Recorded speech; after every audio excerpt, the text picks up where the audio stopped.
Welcome to Planet People Mining Season 3. I'm your host, Allison Koppel. Here we present the stories of trailblazers at the crossroads of mining, sustainability, and communities. Hear what motivates top professionals in this field of impactful work. Accompany them as they describe their challenges and explore the issues they tackle. And for our Spanish-speaking audience, busca Planet People Mining en español.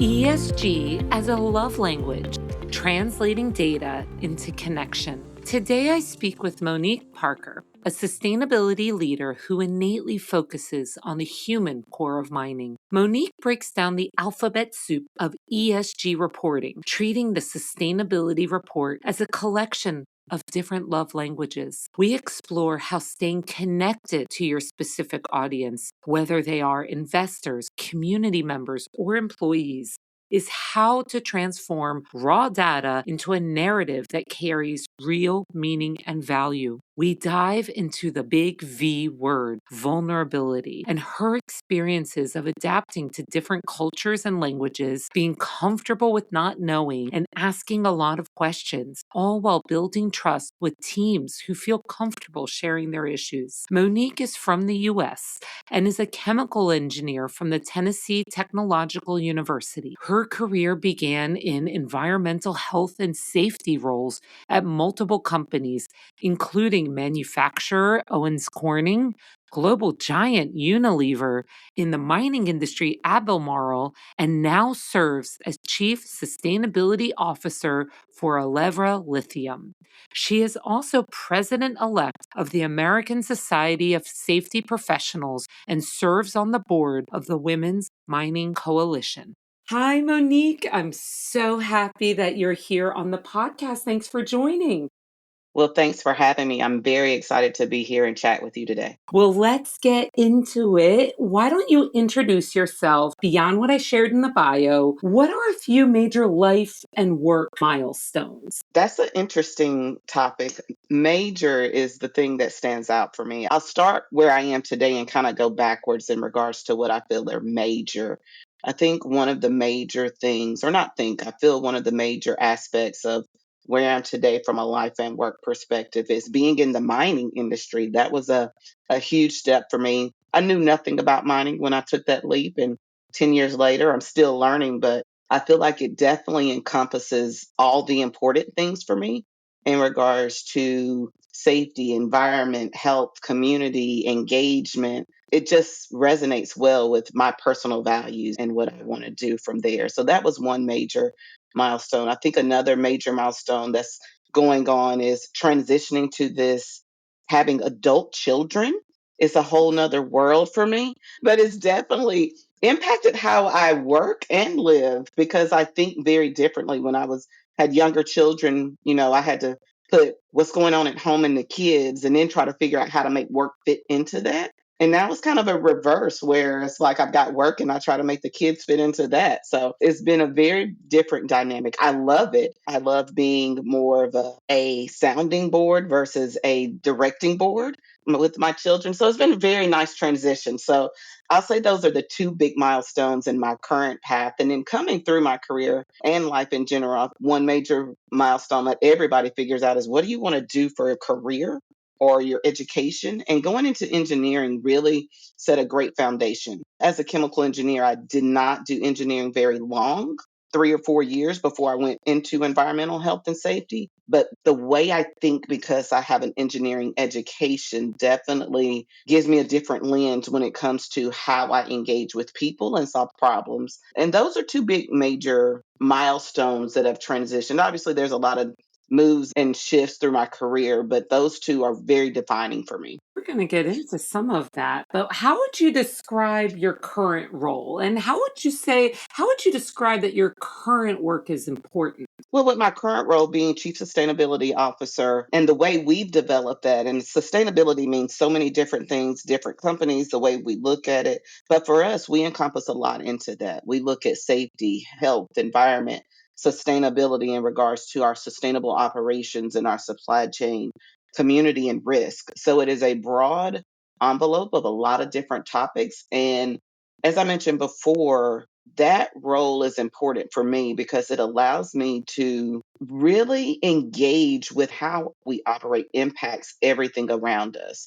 And with that being so critical, especially in the mining industry, mining is sometimes seen as a negative process, dirty and ugly. And so I have the opportunity to educate others on the value that mining brings and the beauty in it when it's not always seen as a beautiful process. I think it's interesting so far. A lot on this podcast, I focus on the work of professionals and the intersection of mining and the people who live around mine sites, the communities. And I've noticed in this discipline, call it social performance, community relations, external relations, people from a number of different disciplines, engineering, journalists, finance, lawyers, somehow come into this field. And you're Yes. my first guest to come into this field on my show from the safety and health perspective. And I like how you started with that, saying your engineering background, your chemical. I've had a chemical engineer though before, I will say that, but he went right into more environment. And a lot of your career has been about safety. Help build that link. How does that initial focus on safety build into this broader role that you have and this interface now that your role has with external communities? Well, as a safety professional, the only way that you get buy in support of anybody, whether it's leadership, the frontline workers, is by building relationships and trust. And a lot of times as engineers, we stay away from that because that's the touchy feely stuff and we like the hard technical stuff. But I leaned into it really hard very early, just due to some great mentors I had that helped me understand safety from the technical side. And then as a person, I needed to connect. And so safety has allowed me to learn how to build relationships more authentic because I go in with a shield of my goal is to make sure you're safe and healthy. And then we work through how do we get to the other pieces of that, whether it's operationally, technically, all the other pieces. And so I use that in everything that I do, especially when we look at mining. And as you mentioned with community, we're going into communities, especially for our project, when are very rural areas where we're seen as a company that's coming in and disturbing things. And so with my role being involved with community, it is more about how do I get them to see me as a person and not the company? And how do I build a relationship or a connection that is meaningful and not generic or transactional? And that's how I use my safety background and all the things that I do today is to understand and learn how to what's important for those that I'm engaging with and how to speak their language so that we are trying to get to the same place. Very different paths a lot of times because we're coming from different places, but the goal is to get everybody to understand why we're doing what we're doing, the impact it's going to have, and the importance of the work that needs to happen. First time I met you was last year at the Women's Mining Coalition. And for those who don't know that, it's an organization based in the US that gets women from all over the mining industry, different disciplines, involved in the policymaking process. And I remember engaging with you, and I just felt that immediately that you have this focus and innate connection and empathy with people. And I've spent 20 plus years in the mining industry. I didn't always find that among a lot of different technical backgrounds and disciplines that the people come first. As soon as I met you, I was like, oof, I got to get to know Monique better. I just feel like we have this connection in how we approach things and how we see our work. So I just love how you articulated all that because it reflects what I've been sensing in my head about you. But also I wanted to reflect more specifically something you told me the other day that I just thought was brilliant. It's very kind of literal that you said that you have to speak the same language. And if I can share your new role, I think it's your new company that now is part of a site in Quebec, in Canada, an operating mine site. And you were just telling me that you now joined the weekly calls and you have some background in French. But even I mean, I've did my master's in France. I lived in Francophone Africa. I thought I spoke fluent French. And even the Quebecois accent, I'm just not used to it. Like it just sometimes challenges me. And you said, I just sit in on the weekly call in French and you use Google Translate to make your own subtitles. You did it so naturally. Like, duh, why wouldn't you do that? That's their language and I'm sitting in on it. So I want to see everyone engage in their natural language so that they feel comfortable. And I'm the one sitting in. So I will make my adjustments. And I have been part of so many global teams where there's a dominant language of the owners and the headquarters, usually English, and very zero accommodation and an expectation that that senior team in the country that's another language speaks English, period. And if they Hmm. don't, there's usually a judgment that that person just must be unintelligent. And I've just seen it so many times. So when you just effortlessly explain to me, oh no, you just have your phone up with Google Translate and subtitles into English just to make sure that you're capturing everything, just to complement your understanding and not make them feel like they have to change anything for you. Wow. To me, that was just like, can we please do this podcast? I want everyone to meet you. That is so kind. But I think about this all the time. And not that the team that I sit in on, not that they can't speak English, they all speak very good English. But I feel like it's the right thing for me to not ask another group to have a meeting that I'm invited to change for me. And so that was always important for me, is to be very respectful of the local culture, of the local language. I mean, anytime I travel for work, I've traveled all around the world, and I've always tried my very best to engage in the culture the way it is and not force it to be modified for who I am as a English speaking American. And so whether it's eating the authentic food of the area or trying to learn a few words, so at least I'm not saying all things English, and I mess up a lot of times, but every time I've engaged in a different culture, it's been about learning as much as I can, being asking them to be patient with me, and also coming away with a learning every time. So, for example, when I was going to China frequently, it was every trip, it was I needed to learn 5 words while I was there. So the next time I come back, I can speak those words in some way, form, or fashion and then add to my vocabulary. With our joint venture that we have in Ghana, every time I go, the team there challenges me, questions me, and asks me different things based on what they've taught me before. And so, again, it's about building relationship. Because I am being vulnerable in those areas, it allows our relationship to build stronger, and therefore we communicate differently. They tell me things that they really need help with because they trust me, because they see the effort that I'm putting into it. And so, especially when we're in mining, it's even harder because a lot of times as mining companies, we're always on the defensive to defend ourselves, to defend what we're doing, to defend how we're doing things. And if the team can't come together and feel connected, then it's going to be harder for us to have an outward appearance of unity. And so that's why I try to my very, very best to be vulnerable and lean into the natural of the area and the region.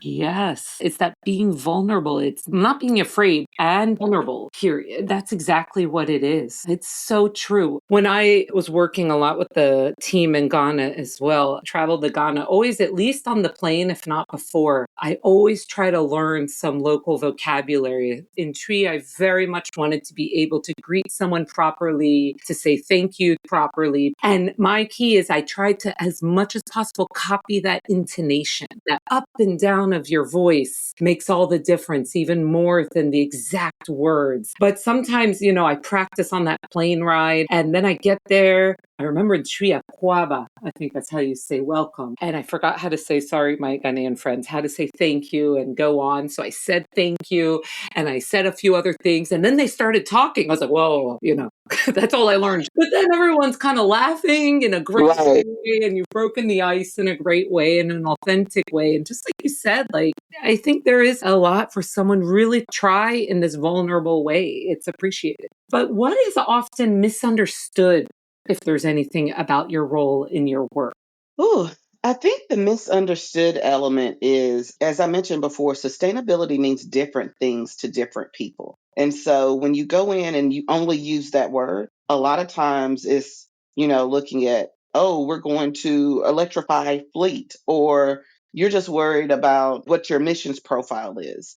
And to me, that's the area where I work very hard to ensure that in our context, sustainability is broader. My role is broader. My role is not just about how do we cut emissions from this project or this profile or this organization, but how do we see ourselves as a sustainable partner with our suppliers, with our customers? How do we sustain our operations so that we are doing all the right things for the right reason and not being compliance driven, but relational in what we do and how we do it and how we communicate? So, and obviously, I don't do any of these things alone. There is a large team of us that are looking at different aspects, from how we communicate things, whether it's to a community or to our investors, is how we connect the dots internally in our organization. So we're working across all departments to say, this is our end goal. How do we get there? What does that look like?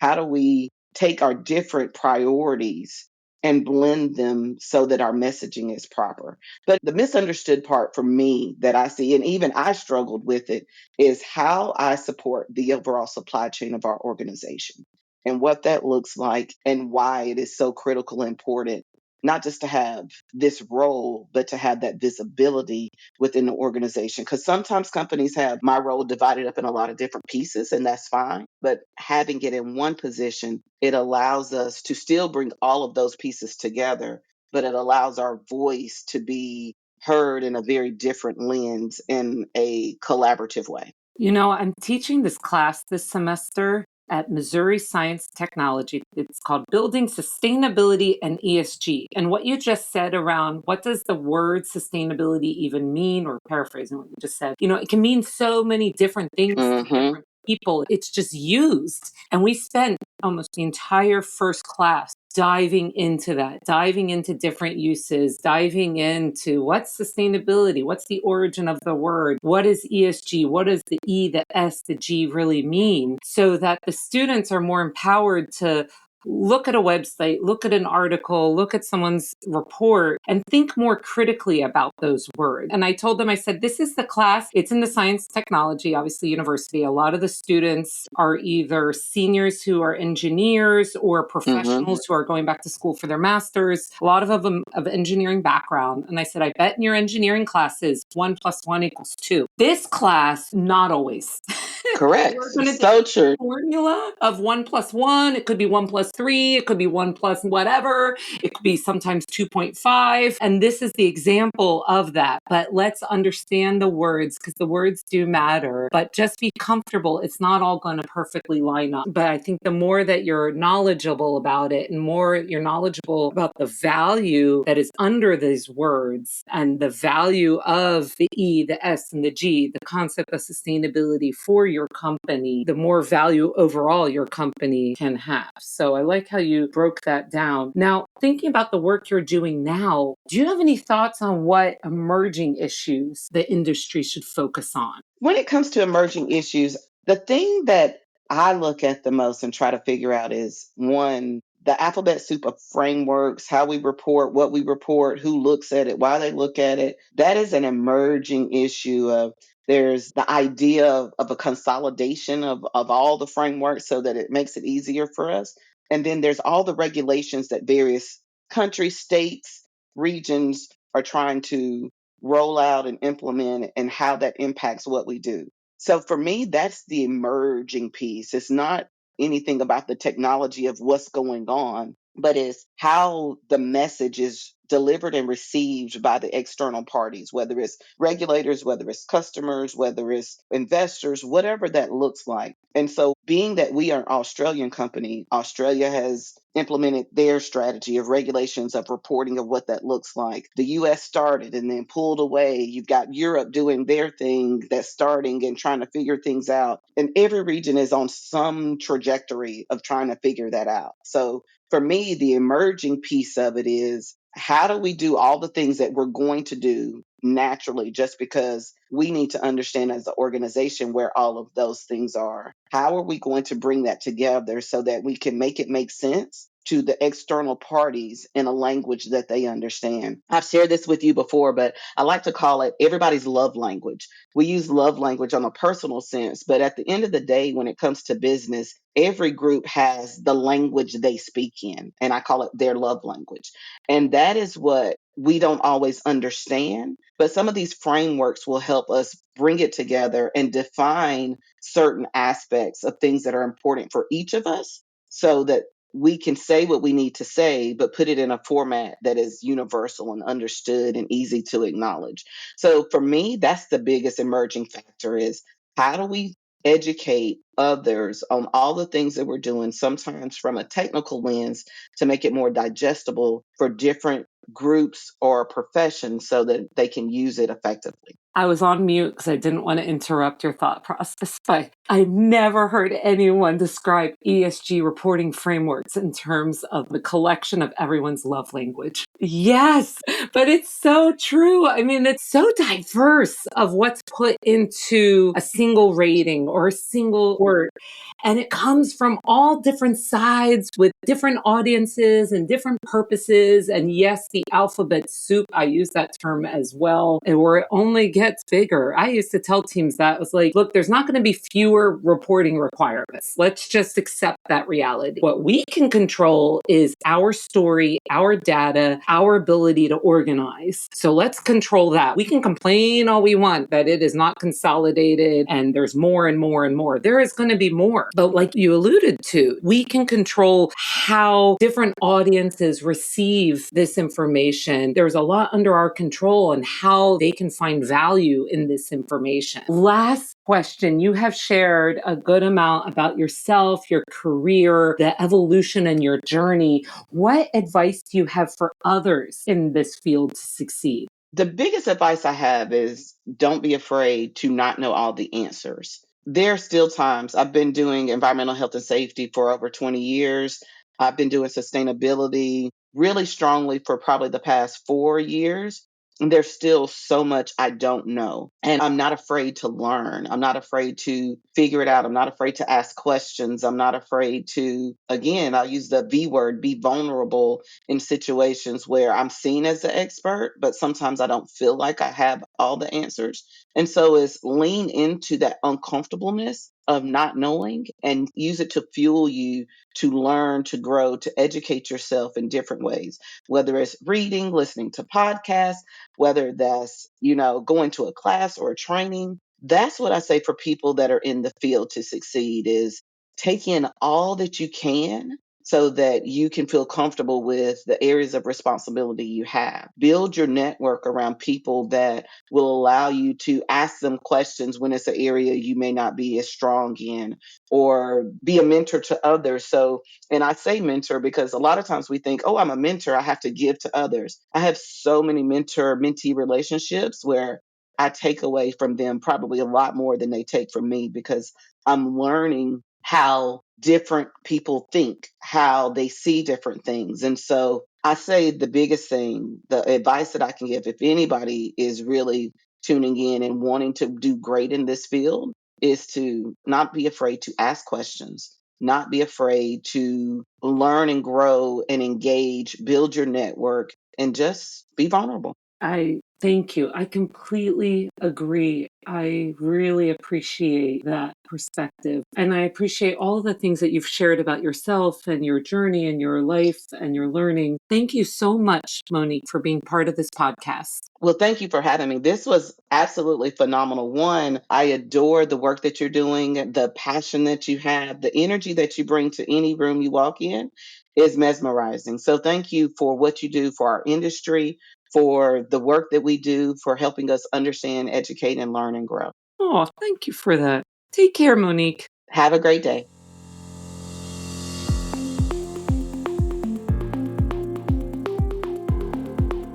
Thank you for joining us. If you like what you heard, please like, provide a 5-star review, and amplify.